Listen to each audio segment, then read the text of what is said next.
Mr. Shenoy is a seasoned consumer activist and a counsellor with Moneylife Foundation, with engineering degrees in both mechanical and electrical engineering from Mumbai University.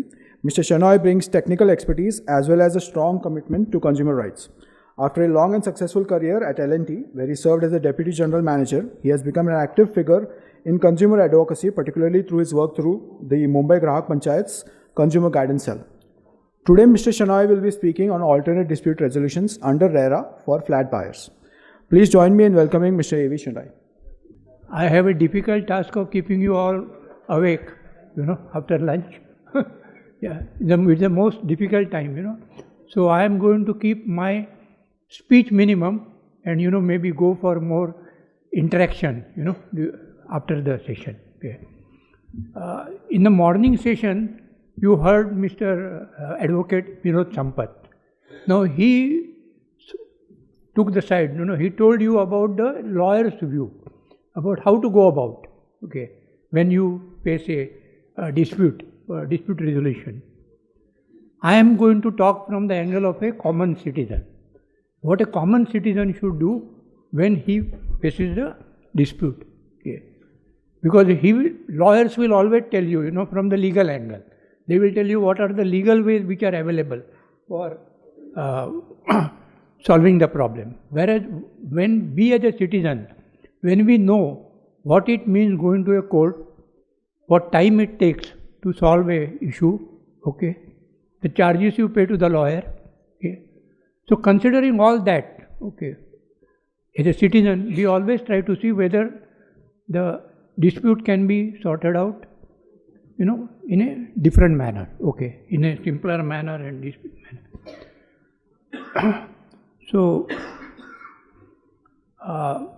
now we will go to I'll give you some background about what it was prior to RERA and what is after RERA. What are the provisions of RERA in a very concise manner. I will not go into very much detail about that, so that you are clear about that before coming to what is conciliation. Because conciliation is based on the provisions of RERA. Now, before this one, what was available, as explained by Advocate Sampath in the morning, it was the MOFA, which was available, which was passed as back in 1963. And that is what was available for solving the problem, which were related to the housing industry. Because that time the need was also not there. And another one was the Consumer Protection Act in 1986, which came much later, under which also you could get some relief to that one. Now, the situation that time was different, because that time what was there was either there were tenanted buildings, you were staying in that, or there were societies which were built normally by the people who used to take plots, form a society and build a flats themselves. So the provisions were little, the requirements were much different, the situation was much different. What has happened after 90s mainly was the developers came into picture. And the more work was taken by the developers. And the situation became that there were more and more developers, and it was only buying of the flat. It was not that you were taking a plot, you were forming a society, coming together, appointing a builder only.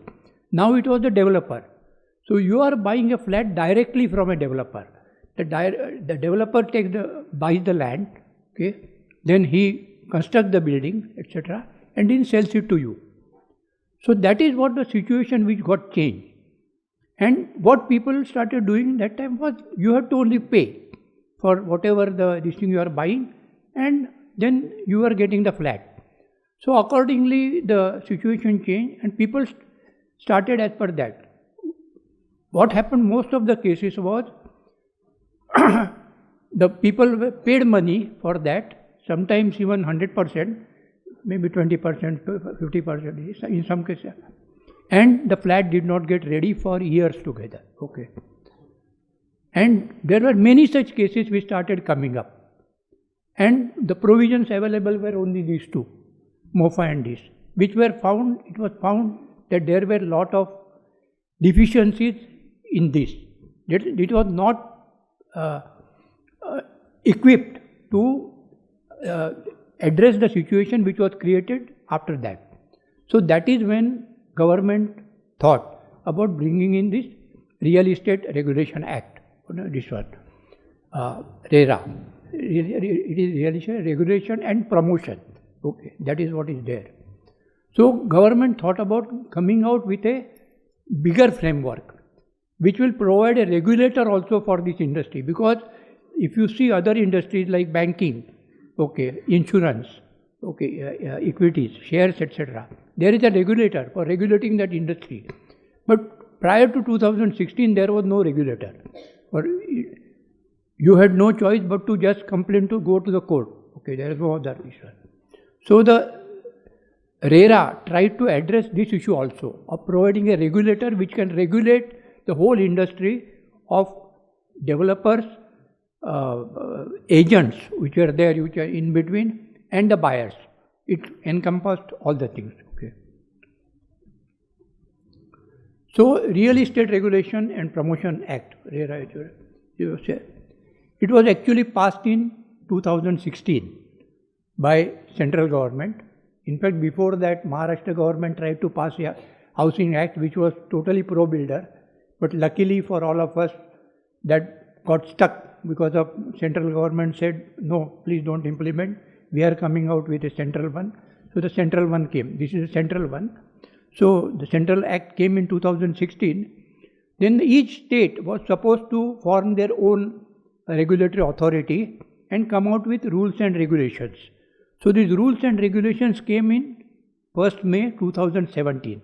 So after a year, the regulations came into picture.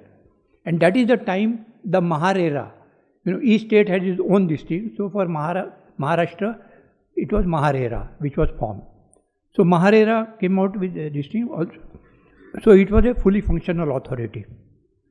And only based on RERA was the first one. Other states came later, okay, and started that. Yeah. Now, what was the main objectives of RERA? Okay. So, first one is avoid cheating of buyers, because this was very rampant. What was happening? That there are many cases which which are handled where people have come with there is no agreement for sale, nothing. There is just a paper which says that okay, I am buying this flat so and so, I am paying so much money, that's all. That is the only paper had. There are cases in RERA and all that, some properties came up there. And people have paid their provident fund. 2 people from BST had come to us who had paid their provident fund. They got this thing. If immediately some agent contacted them, said that you pay the money. They paid nearly whole provident fund in that and got stuck up. So after about 4 years, they came saying that our money is stuck up, what do we do? So there was no way that time. That was the condition. So RERA at least came, some tried to give some this for that. So it ensures that developers cannot collect fund or promise delivery without accountability. That is it. Then unethical practices. Okay. So this ensured that developers cannot collect fund or promise delivery without accountability. This was first. Second was unethical practices, that is transparency in financial dealing, project timelines and contractual terms. As I said, there were no agreement for sale. Many of the cases which have come, we have found that there was no agreement for sale. And without that, people have paid the money. This one. Then, what was this one? To bring transparency and efficiency, okay, this RERA has brought transparency and efficiency in that. Now, buyers have critical access to critical information like project status, approval and builder credentials. Now, what RERA has done, in fact, they have gone fully online. What is important is complete information about the project is now available online. So, any person who wants to buy a flat can get the information about that online on the RERA website. Unless the project is registered, the project cannot proceed. That is one of the conditions. And then they also set up an authority for regulation and complaint redressal. As I said earlier, you had no choice but to either go to a normal civil court, okay, or go to consumer this one, or maybe register of societies. These were the, and we used to take quite a long time for that. So RERA provided a separate redressal file, this one, which I will come to later on about that. So this helps you in resolving dispute without prolonged litigation. Now this is the difference which what Mr. Vinod Swanpat said in the morning and what I am saying as a citizen. This is the difference. Now what are the various features of RERA? One is compulsory registration of projects. It is compulsory. They cannot proceed with the work without registration. Okay.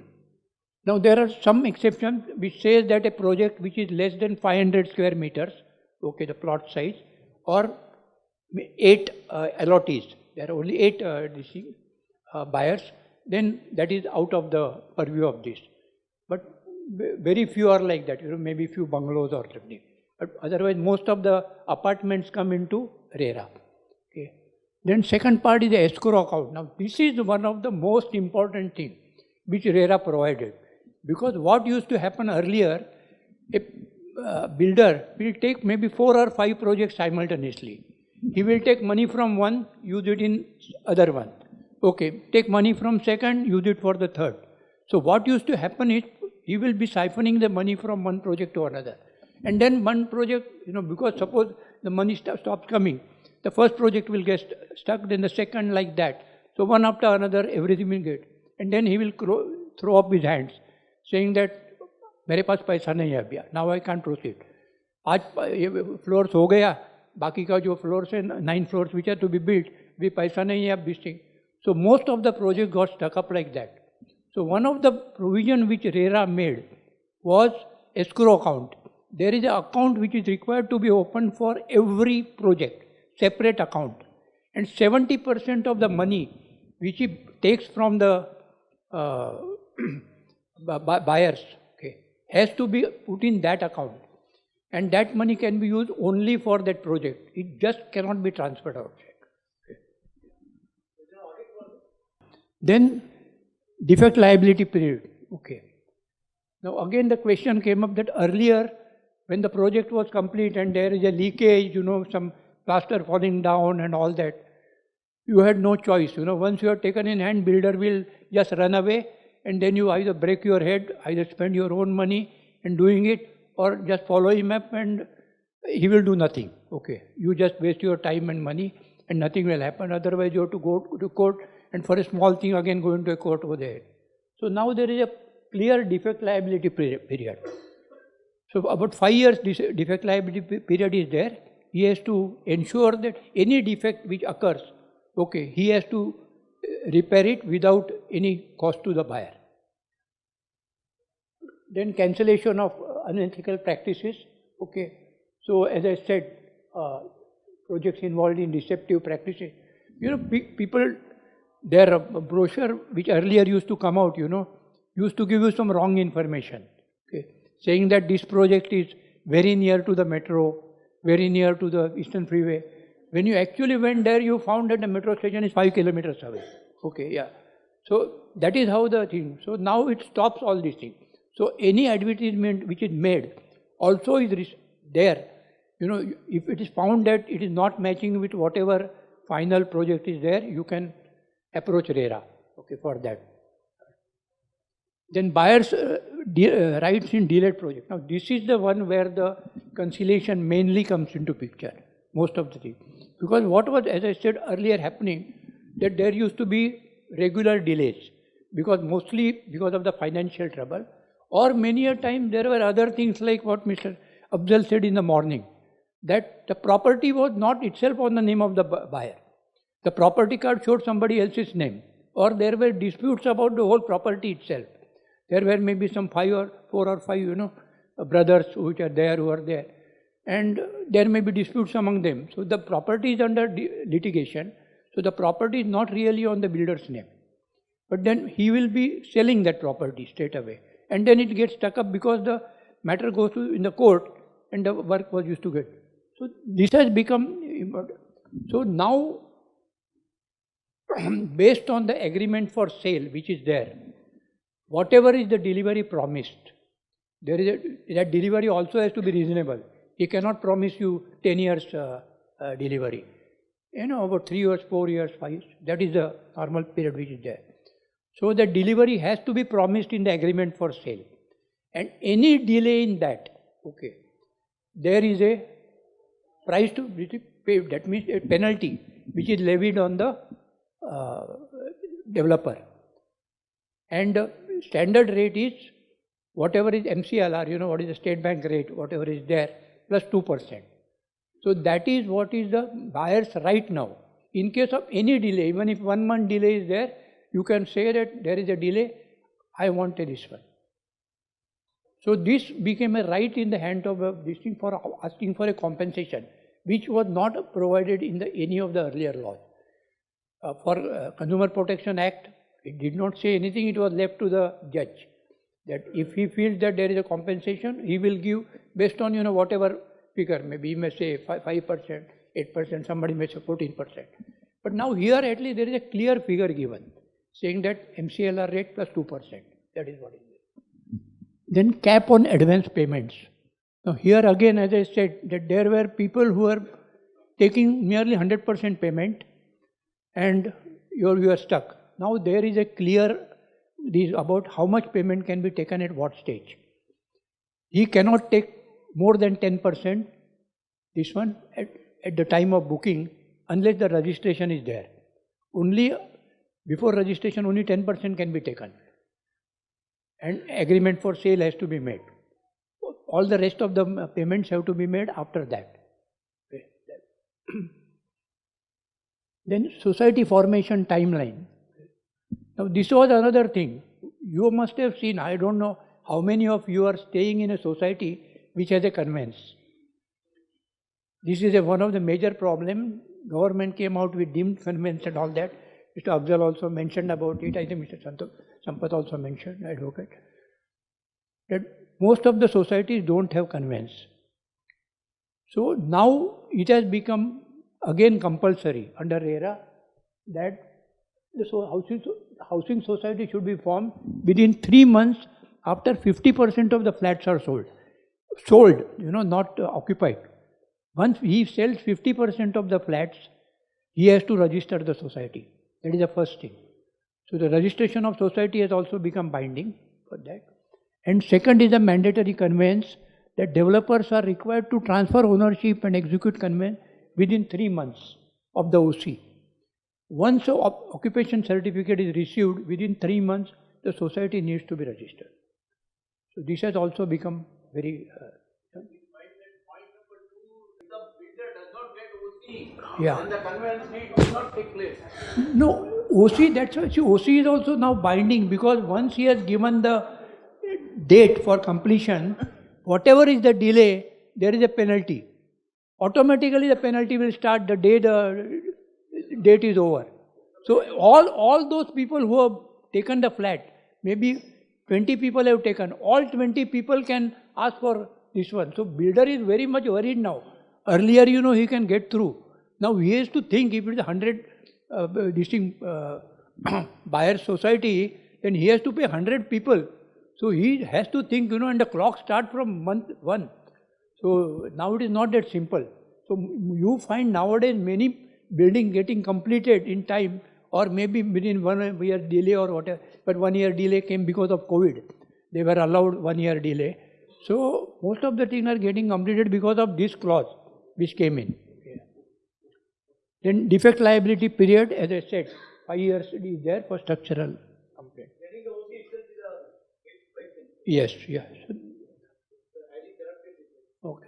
Now we will come to what are the mechanisms which are there. Then I will go into the detail.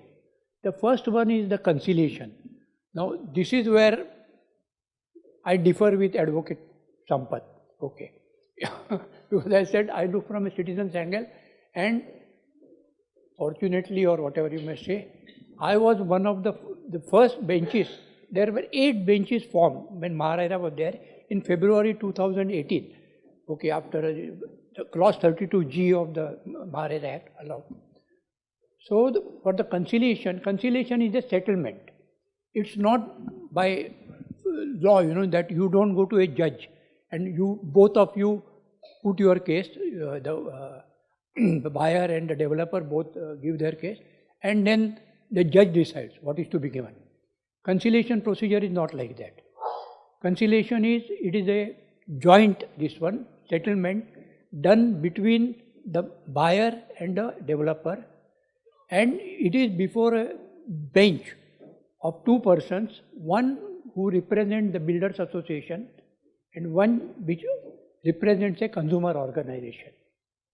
Now this is the difference, and this is what they call as the ADR, alternate dispute resolution, because normal dispute resolution is the going to the court or going to the register of societies or whatever it is, which are purely legal. This is where the difference came in, and I will go into that. First I will complete.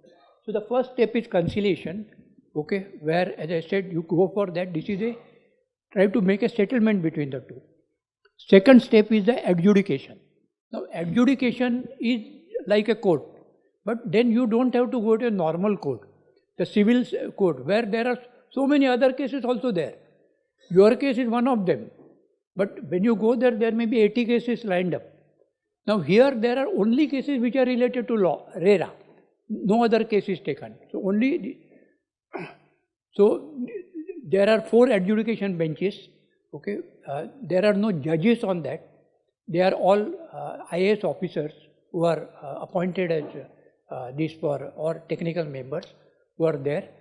But there is a one member bench. Okay, it's not like conciliation. There is no 2. It's this one. And for conciliation, there is one advantage, that you don't require a lawyer to represent you. You can, like consumer court, you don't require a lawyer. Like in adjudication, you don't require a lawyer. You can present your case yourself. But in adjudication, normally, because being a legal issue, there also it's not necessary per se, but what happens is builders then bring their own lawyers, and then you are not able to face them, because they will come out with some or the other legal clause and all that, which you may not be able to understand. So you are forced to have a lawyer. So the adjudication is for that. Then the next step, that means adjudication, suppose you have gone to and adjudication has given a decision and which you don't agree. Okay, then you have the appellate tribunal. Now that is appellate tribunal you can go to. Again, appellate tribunal is like a court. Now here there is a legal person. The appellate tribunal, this one is normally a retired judge, okay, who hears you, and then whatever decision is given is again binding on you. And if you are not happy with that, then you have a next stage is High Court. Okay, and then maybe Supreme Court. Now Supreme Court doesn't take such cases unless they are very big, okay, or they are constitutional cases. But this is the mechanism that is there. Now, as I mentioned, that there is a conciliation bench, okay, which is comprising of a member of the Builders Association and member of the Consumers Association. Now, there are 2 Builders Associations in Maharashtra. One is Naryadko and the second is MCHI, Credai. Okay, these are the 2. And from the consumer side, presently there is Mumbai Grahak Panchayat, and recently some other from Pune also have come in, and Nagpur, but earlier it was only Grahak Panchayat. And first 8 benches which were formed. Initially there were only 8 benches. Now the figure has increased, slowly it increased, because then Pune was formed, Nagpur was formed, Aurangabad was formed. So they have formed benches more. So now there are about 54 benches in this available. And here the provision is for that. There are normally only 3 hearings which are given. What you are supposed to do is first make an application for conciliation. The application costs only ₹1,000. You can imagine, if you go to a lawyer, a minimum he will charge you 25,000. Okay, here you are paying only ₹1,000 plus GST, which is 1059, is the amount which you pay for that. So that is the amount you pay for giving a conciliation. Once you, it is an online procedure. Okay, you just online you give a request for that. Once you first you have to only give a request, online request. Once your online request is there, you have to, there are columns which you are supposed to fill up about which builder, which project, what happened and all that in detail. I have here a RERA conciliation. Here then you get all the details, about who is the builder, what is his project and all that. Then this is where you, when you write the complaint, what complaint you have. And then you can go to the RERA website, and the RERA website will give you all the information about the project. The building, how many floors are there, how many flats are there, how many flats of what size, how many 1 BHK, how many 2 BHK, size of each, how many of them have been sold, how many are unsold. So even if you are booking, you can think, if there are only 10% booking, then you have to think, if I open ho gaya 6 months back and there is only 10% booking, so there is some problem. So before booking itself, you can check. So online, all that information is available.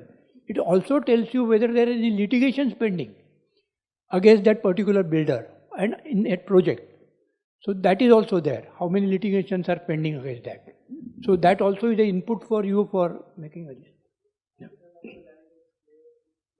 Yeah, that also. So that information is also there. See, and all that information has to be put online. So he is supposed to load that information online. So you can see that what is the property card, how the property has got transferred from which district to what, okay, who are the present owners. So you can know whether this property is owned by him or not, that you can see there. So complete information is now available on the website. Once you get the P number, there is a P number. Pardon? Self-redevelopment. Yes, it is also a self-redevelopment. Any project which has to be completed now comes under RERA. As I said, only those two provisions, less than 500 square meters and less than 8 allottees. Yeah. Otherwise, every project has to be. So, then it comes in front of, as I said, there are 3 hearings which are given. The first hearing normally is basically to vent out the steam. Because what we find when they come to us for this, they are so charged, because he is trying to contact the builder doesn't give him appointment, he tries to call him up, he doesn't call. So the people are so much charged, when the complaint and thing. So the first meeting is to bring them on level, okay, vent out the steam, also tell the builder saying that you understand his situation, because many people have taken loan and they are still paying the loan amount. And here they have to pay. So we try to bring that thing among them. So that is what is done, conciliation. So the second meeting is, is at a more level this thing, because both people have understood. So they try to say, the builder tries to say what I can do and this one, etc. And the third meeting is normally supposed to be a conclusive meeting, where it has to be either decided yes or no. That whether he is agreeing for the giving the requirements, whatever the buyer has, because, or he is not telling when the flat will be given. So a commitment is there that the flat will be given. Suppose, okay, June 2024 was the commitment given. There is a delay. So now there is a new commitment saying that it will be given by December 2024. But that 2024 then gets recorded in the agreement, which is signed, or there may be some other settlements like, say, as I told you, either he is willing to pay, builder says, okay, I will pay him the penalty, whatever his penalty is there, or that fellow says, I don't want to continue in this project. I want my complete money back. My total money plus interest. So that then there is always a little settlement that, okay, theek hai, you have 5 lakhs you are asking, but builder says, I can't give 5 lakhs, I can give 3.5.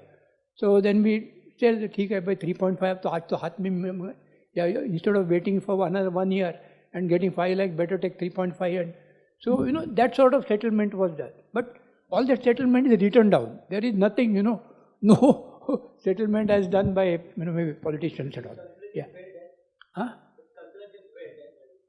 Pardon? No, conciliation, if conciliation fails, okay. So I am first coming to where conciliation is successful, okay. Because about 70% of the cases we find that the conciliation is successful. That is what our, luckily now the trend has changed a little, but at least initially there was a lot of excitement and all that, and builders were also very much excited. They were also wanted to show that they are, being positive and all that. So they were also, but later on the lawyers came in and they changed the picture. Okay, yeah. So that I can say here anyway. Somebody is not here. Yeah, but what 1 or 2 cases I can just. What we found is, though we said no lawyers, there were lawyers coming. Okay, and especially from the builder side, the lawyers only will come. We can't expect the builder to come every side. So the builders were coming. So then we said, okay, if the builder is also lawyer, we are allowing, okay. Then we as well allow a lawyer from the complainant side also. But then we found that there were advantages which were taken by the lawyers. Because there was one case of a lady which we were surprised. As I told you, what you are supposed to pay is only 1,000 rupees plus 59. So when I asked her, she was she was in real distress and all that. So and her lawyer was there and all that. So we just asked her later, said, how much did you pay? She said, she was crying, absolutely in front of us, She said, I paid 1 lakh. I said, do you know that here it is only 1,000 rupees you are paying? Why did you? He said, I don't know how much to pay. He said, you have to pay 1,000 because that is what is required, because I am supposed to argue your case and all that. I said, where is the arguing of the case? There is no arguing. You are arguing the case. Where is the arguing your case? Well, so at least, even for just filing, they charge you 25 to 30,000 rupees. So that is what I am saying, that this is the advantage of the ADR, alternate dispute resolution, which is provided in RERA as under the law. Rest of the cases, arbitration, mediation is allowed. Okay, but it is not by law. Here by law you are provided with this. So this is a basic advantage here. So what are the advantages? So one, traditional legal battles can stretch over years. Housing cases, especially property cases, all of you must have seen. It will take 10 years. Our own case, our property, which belongs to a central government agency, is going on for last 38 years in the court. Okay. And normally no property case gets settled before 10 years. Okay. So tarikh pe tarikh is a normal. Whereas here you are getting a case solved within 45 to 60 days if that comes through. And again there is no, once both the parties are satisfied, then there is no further escalation. Whereas in a normal court, even if you are won the case, he can always go to the higher court. From city civil, he will go to the high court, he will go to the... So you never know how much time it will take. Okay. So this is the advantage, that it ends there. Once a conciliation is successful, the case ends there. Okay, in that case. Now coming to the next stage, what adjudication, which I talked about.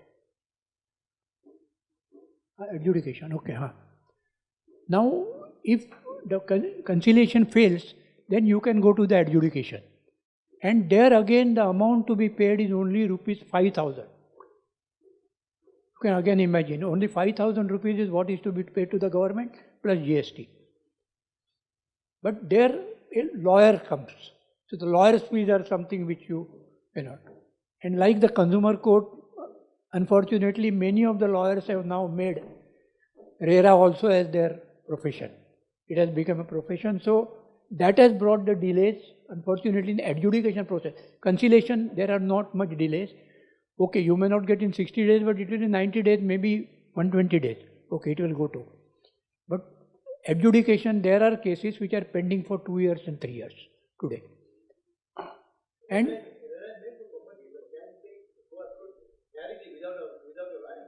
yes. No lawyer is required. Adjudication you don't require. But what happens is, because the other side lawyer is allowed, builder. So when he questions you, examines you, you may not be able to answer him. So that is why you need a lawyer. Not for filing a case. You don't need. So adjudication, when you go, it is in front, as I said, in front of a IAS officer who is the head of this thing, bench. And then you are supposed to argue your case, your this one, and whatever is this thing can come out. Okay, before that I will just come that when the conciliation becomes successful, a agreement is signed, okay, between the two parties and the two conciliators. All four are supposed to sign on that. All the terms of the conciliation settlement are written down, and both the parties sign that this is this thing, and both the conciliators also sign. And then it goes to the RERA, where automatically it becomes a decision. Only problem, one problem which happened here is this is recovery of this from the, suppose you have cancelled booking and builder has agreed to pay you back. The recovery is supposed to be done by the collector. Now that is unfortunately a minus point. So you get an order in hand for this thing, but collector is this thing where there is a delay, 6 months, 1 year, depends on that as well. Yeah.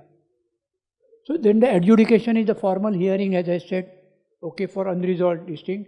This may take, and here what Mr. Ajay Mehta, who was the earlier this one, RERA chief, okay, he started a practice. He said that when a person comes for adjudication, because he found that many of the people are unaware about the conciliation.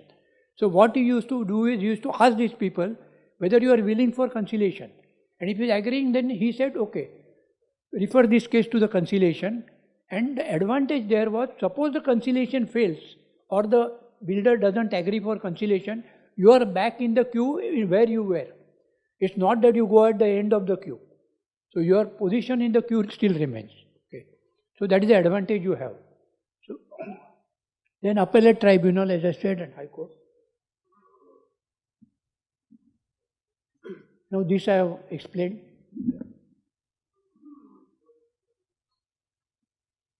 Now what are the advantages, as I said? Time saving, because traditional legal battles stretch over years. Cost effective, as I said, it's only 1,000 rupees. You don't require a lawyer. Okay.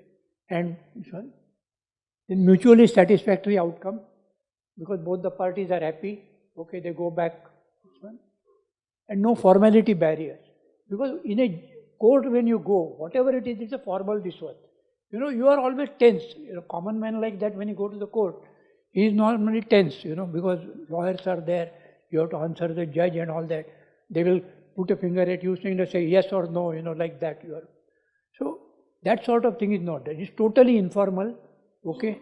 And we also have a system of in-camera sort of thing. That means if the complainant doesn't want to say certain things in front of the builder, and what we will do, we will say, okay, we will tell the builder, you please go into another room, sit there. Then we will ask the complainant, saying that what he has to say. Because there are many things which they will tell us, conciliators, but they will not tell the builder. Okay, they will explain to us the difficulties or whatever it is. And same thing we also used to do with the builder sometimes. Ask him, saying that what is his real difficulty? Why is he not paying, not willing to pay, even when the amount is small? So the amount is small, why are you not paying? Why don't you pay and get rid of it? Then that fellow used to say, Sahab, hamara financial problem hai, I have so much pending. So we have to understand this thing and then come to some. So this is what these are the advantages of that. Okay. So with that, I close my presentation. Thank you, Mr. Shenoy. You can have a seat. So with that, we'll close today's session. Thank you all for joining us today. Thank you for the speakers for taking their time.